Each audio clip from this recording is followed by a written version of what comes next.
So yeah, we're watching how Balatro was made and why the creator expected to sell only 6 copies. So I'm very curious about this as a creative person, you know, and he's in the game field, making any game that was very successful, almost game of the year.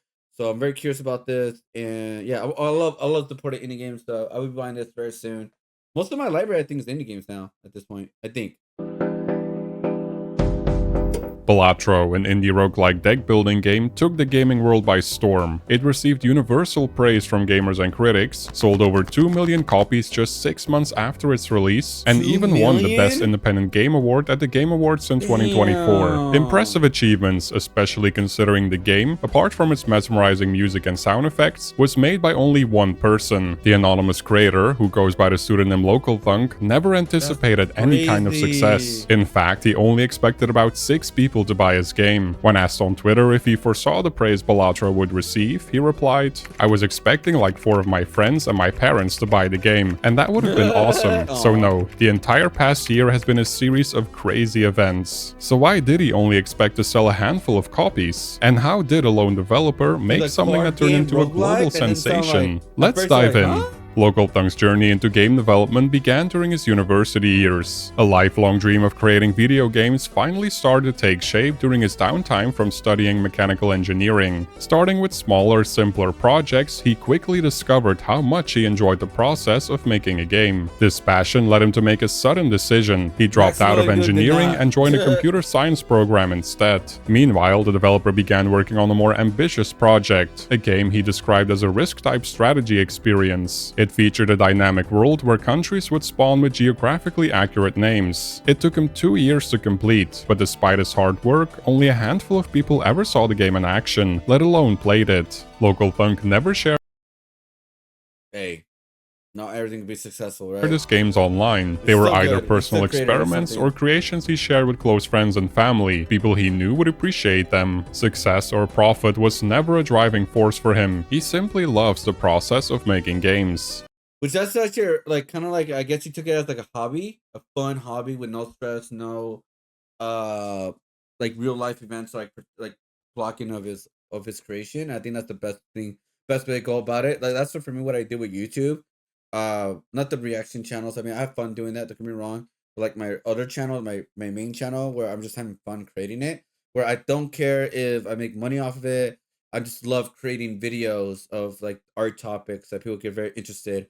That people that did not know things about the art world or getting into the art world, like at least like the topics of that kind of stuff. Um, and I did experiment with one video, kind of like a sort of like a documentary or profile of an artist of Wenry Ru and Moo, sorry. Um, and that video did pretty well for me, and I had a lot of fun making it, and it was just like just making videos has not been a stressor, and I think for him creating games is just a fun less stressor. And I have like I guess I have 2 things that are less stressor for me right now: art and making videos right now while I'm working my regular job.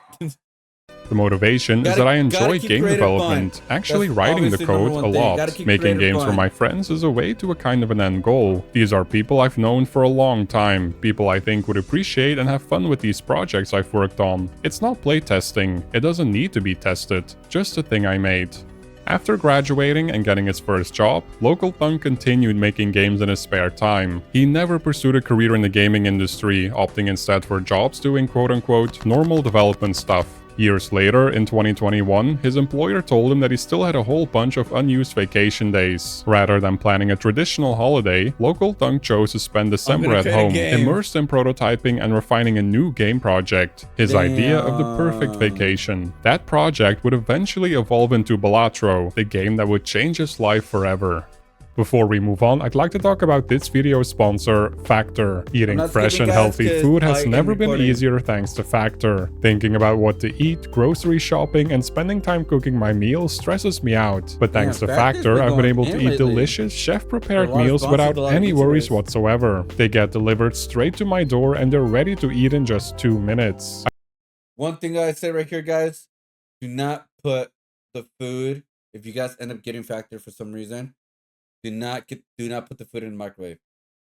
Do not put the food in the microwave. Use an oven or air fryer. Oh, much better taste. Sorry. I simply pick what I want to eat out of a weekly menu of 35 dietitian-approved options, including vegan, veggie, keto, and many more. I highly recommend my personal favorite, the honey mustard chicken. There's also meals that feature premium ingredients, like filet mignon, shrimp, and truffle butter, in case you're feeling a little more fancy that day. Factor now also offers more than 60 add-ons every week, including breakfast, smoothies, small bites, and beverages, making your day even easier. The meals are prepared fresh every single day, and you simply need to heat them up when they arrive at your doorstep. It saves me so much time to focus on things I actually want to do, like make more videos for the channel. You can support my channel and get delicious meals for yourself by using my link or code to subscribe to Factor and contribute. Get 50% off and free I just realized I did not put the video on YouTube. My bad. Yeah, my bad. Brother, are you live somewhere else too? Yes.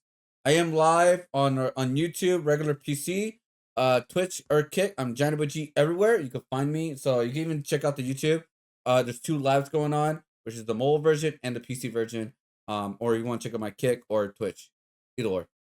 I'm everywhere. Shipping on your first Factor box using my link. Click the link in the description or scan the QR code with your phone. Factor, healthy eating made easy. Now back to the video.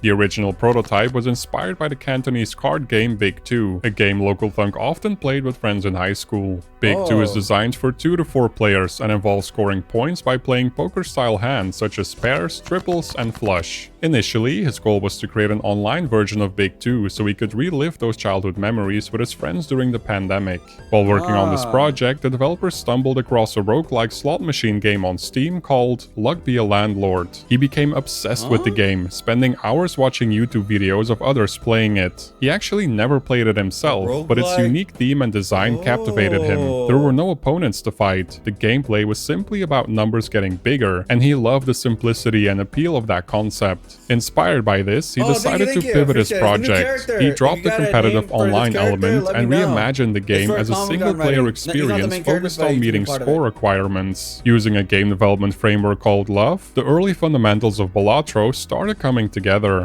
Creating a functional card game was one thing, but Local Thunk knew he needed a strong theme to make it more engaging and fun to play. A theme with a distinct identity, rich iconography, and familiar imagery. Poker, with its striking visuals, resonant sounds, and well-known terminology, seemed like the perfect fit. That said, his goal was never to design a game specifically for poker players. In fact, the gameplay intentionally avoids relying on the key skills that define a good poker player. While the early prototypes focused primarily on mechanics, as development progressed, Local Thunk gradually incorporated more poker-inspired elements into the game. Before Joker cards became the main gameplay focus, the core of Balatro was about leveling up your cards, similar to auto battler games like Super Auto Pets. However, after about 2 months of development, Local Thunk realized the concept just wasn't fun to play. Afterwards, mechanics like Joker cards and being able to skip rounds started to make its way into early prototypes. Interestingly, the developer had never played a deck builder before releasing Balatro. It was only afterward that he began exploring games in the genre. During development, he was only vaguely aware of other roguelike deck building games apart from major titles like Slay the Spire. Looking back, he's glad it worked out that way. He's convinced that designs and mechanics from other games in the genre would have influenced his design process and overshadowed his own original ideas. Local Thunk wasn't trying to reinvent the wheel or compete with existing games to sell as many copies as possible. His focus was purely on making a game he himself would enjoy playing. For him, a big part of why developing games is so fun is that he gets to tackle design challenges on his own, rather than borrowing solutions from others. This self-driven approach became a defining element of Balatro and its success. Hey besties, I'm throwing a holiday party soon, and there's a lot to do between all the decorations, the food, and finding the perfect gift.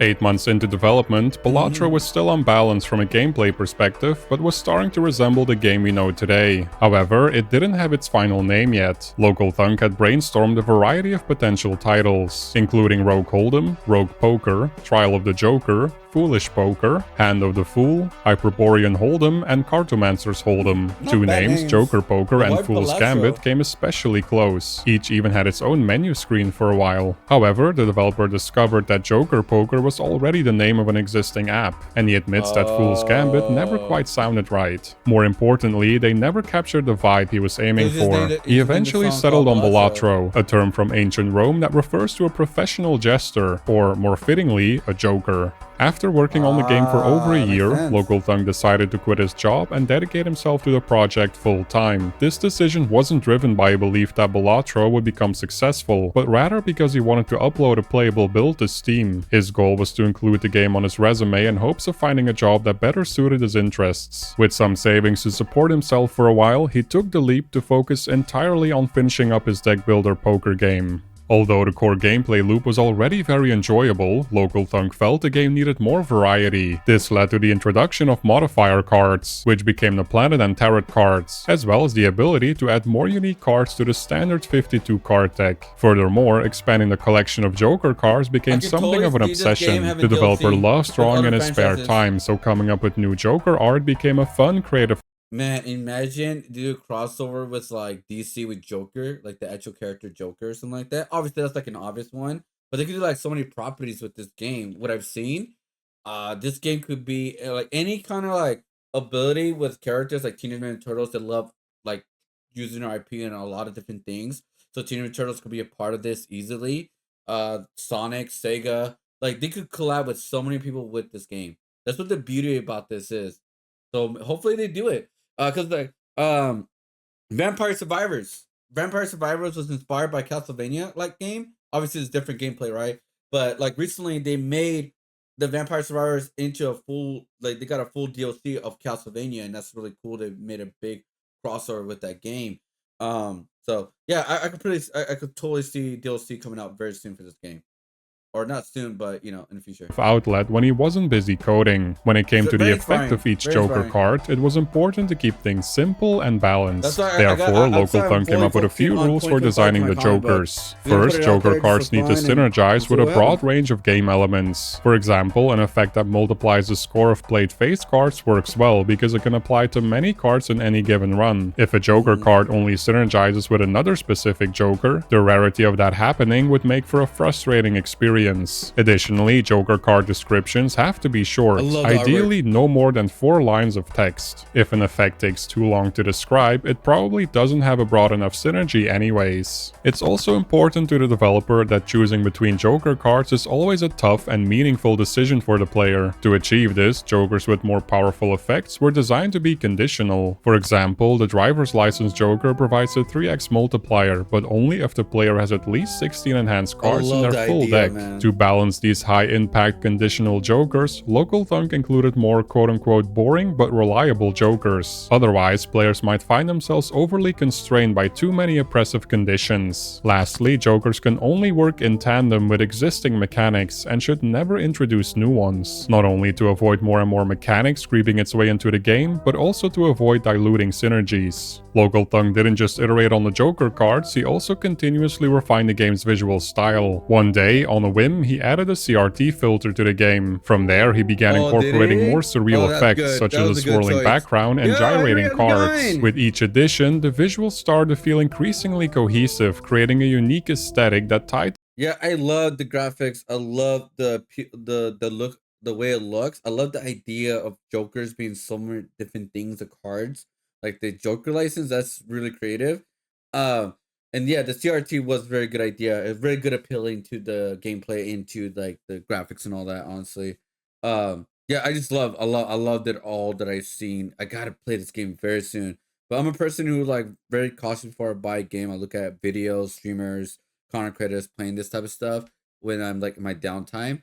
And I saw enough of this. I'm like, I gotta play it, guys. The game together. He describes it as a very organic evolution, as he never intended to make a quote-unquote cursed interdimensional poker machine. In July 2023, after 18 months of development, the creator was happy enough with the state of the game to release a demo on Steam. However, he had no expectations that anyone would download it, let alone enjoy playing it. He did virtually no marketing beyond creating a simple short trailer. He didn't email anyone, didn't invest in social media ads, nothing like that. To his surprise, Twitch creators like Retromation and ThatGuyGlen discovered the demo and streamed their very positive first impressions. That marked a turning point. As more people began to play and share their experiences, feedback started pouring in, something Local Thunk hadn't. Yeah, because you know what's crazy? There are streamers that just play random games just for fun. I think Ludwig does it. Penguin Zero does it. The streamers that you see right here, Northern Lion does it. That's something I've been wanting to do for some time. I just again, because I'm an art channel, I'm not really a game channel, but I will love to just start doing like indie games, just like coming out, like him looking for new games, something that looks really fun, really weird, or something. I don't know. Anticipated and wasn't quite prepared for.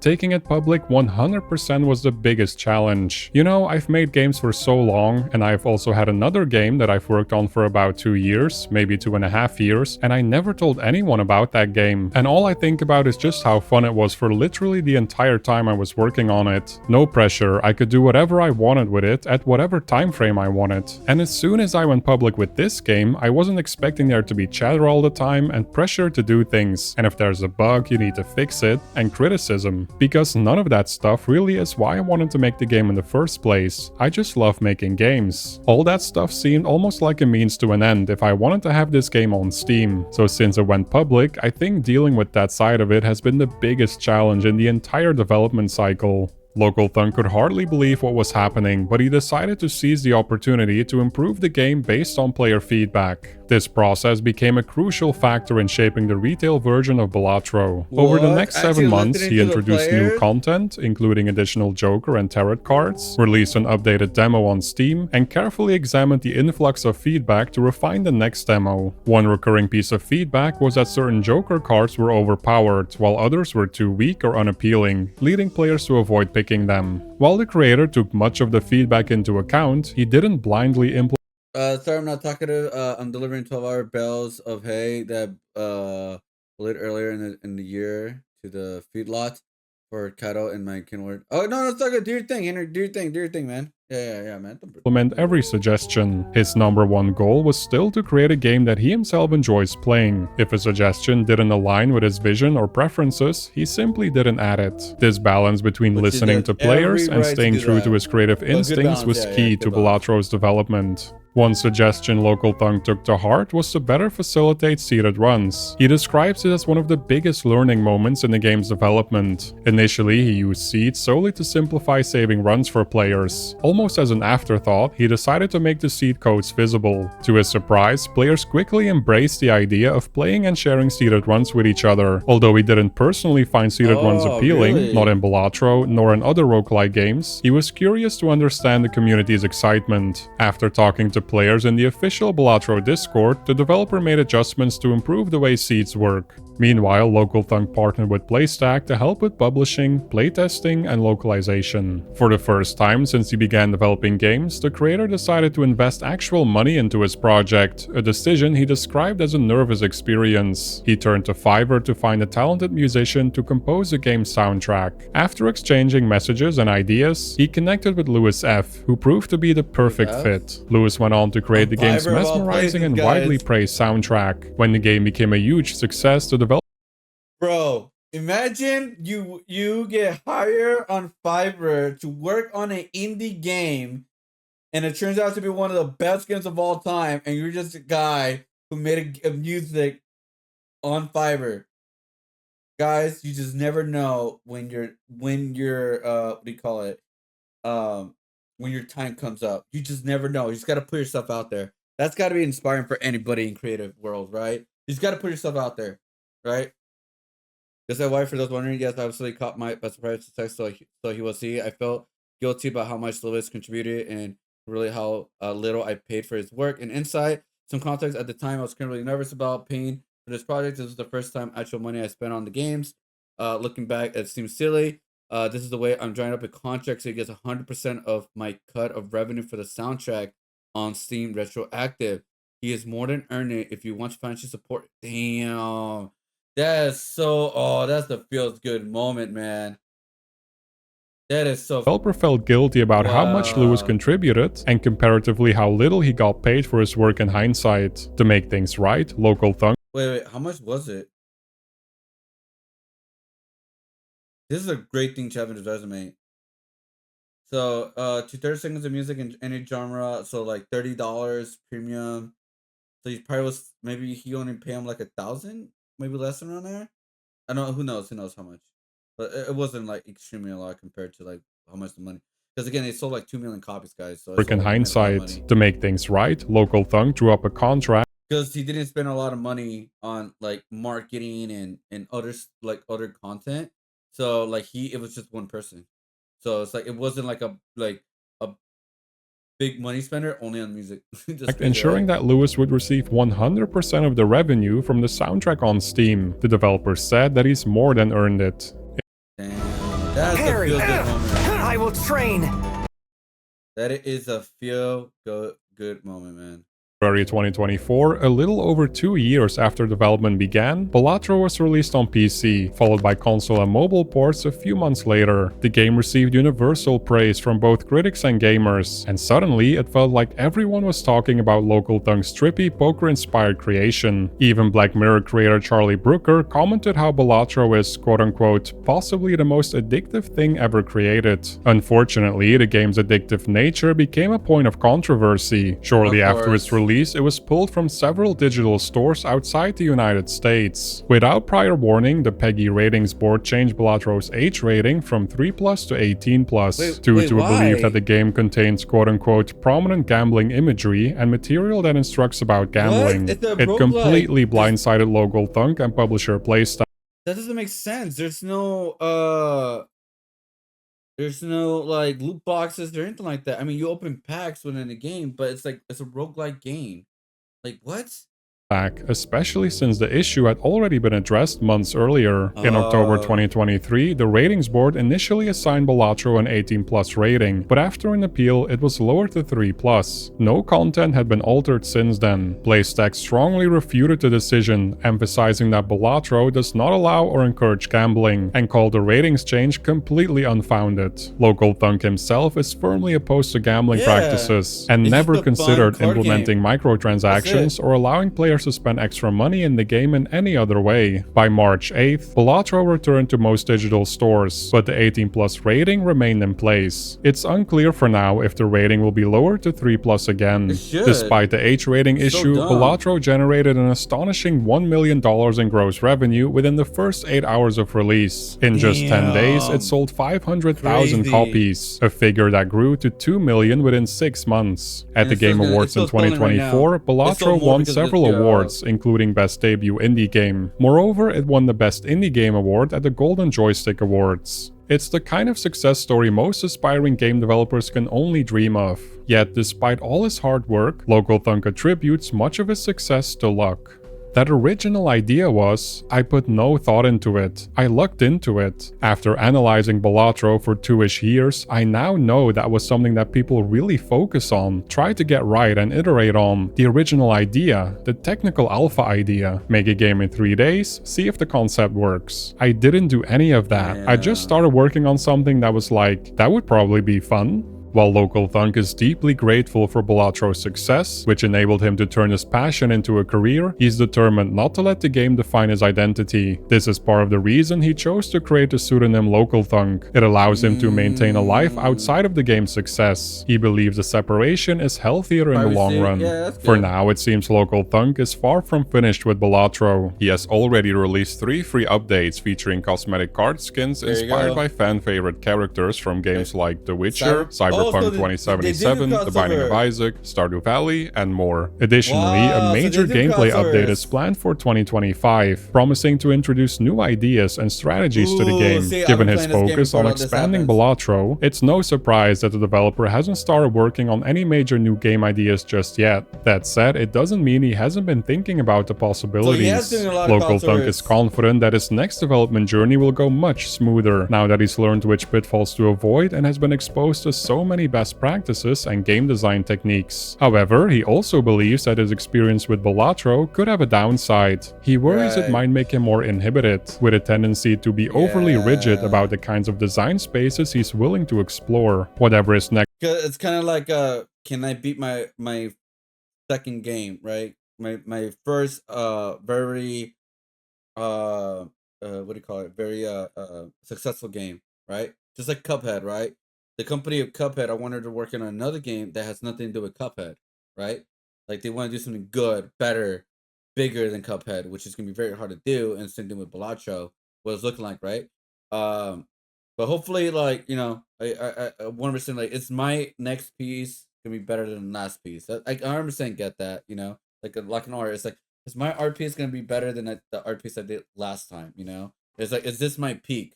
Right? Yeah, and overthinking it, and yeah. next project turns out to be, he's already excited about one aspect, telling absolutely nobody about it until it's finished. That way, he can return to what he loves most about being a game developer, the pure joy of creating. When asked by Game Informer if there was anything he wanted to say to fans of Balatro, he gave the following answer. The thing I'm the most proud of is the fact that I've just even got to the finish line at all. But you know, the fact that people love this game so much and they're so invested in its future and wanting to improve it and design ideas, they've kind of allowed me to turn this into a career. It's a career that I really want to do forever. I'm grateful that they've been able to afford that opportunity for me and that they That's a keep feel playing good, guys. That's Balatro, a feel keep getting good. those high scores. Yeah, that's a good video, man. Very good video. I am subscribed. Yeah, yeah. I'll do all. Yeah, that's a feel good, man. Honestly, um, congratulations to the creator, all obviously too, and also the musician who made the songs, the music within the game. It's just a feel good thing, honestly. Man being hired by a random guy on Fiverr to make a soundtrack for his game, making a couple songs for it. A year later, it's played by an orchestra of the Game Awards medley alongside with music of Black Myth Wukong. Yeah, that's true. Like, man, my music is next to Metaphor, next to Wukong, Final Fantasy. Bro, that's the crazy, like, damn. No expectation, no addition to the market, just a guy making something that seemed cool. This is why we love indie titles. Yeah, I love playing indie games. I love indie, especially Metroidvania games. It's because I feel indie games are where the creative lives, where they're not trying to do a lot of shortcuts in a lot of ways. It's where it lives, in my opinion. You know, important thing that it was worth mentioning. The dev recently posted on Twitter that when he had his will made, he had a thing in that specifically stated uh legalese that Balatro would never ever be used for gambling related stuff, no matter what happens. Like nothing being associated with casinos or slot machines, etc. That's actually good. Winning investment overseas, what are your ways? AFK journey was a crazy achievement. 100%. It's like a little pocket dimension for me to chill in. I have it on my phone, so if I'm dealing with a flare or awful medical issues, I just go curl up in bed, play a few runs while I wait for meds to work on things, calm down enough for me. Aw. Balatro instantly became one of my favorite games. The CR2 filters genius move, yeah. Because the old poker machine field vibe, yeah, especially with like the pixelated artwork and all that. I love it, man. I love it. I love pixel artwork. I wish I could do it, but I tried it before. I used to do parallel art, which parallel beat art is similar to pixel art because you're playing one dot at a time kind of thing. Maybe one day I'll go back to it. Who knows? Yeah, the editing right here, the fact that he simulates integrated footage from the Game Awards just happened last night to show you how serious he takes this craft. Play this one pretty close to the chest. I was lucky and predicted it. It would win every award and nominated for Game of the Year, although I think it deserved it, so I didn't have to edit the script at least. Yeah, I mean, yeah, very good video. I love it. I gotta play the game, man. I really do. And also as a creator, art in the art world, gaming world, and all this kind of stuff, it feels good seeing success stories still happening, even with all the bad stuff happening with like within the creative world, within the gaming world. And yeah, it's just a feel good video, honestly. Really good feel. Good. I love it.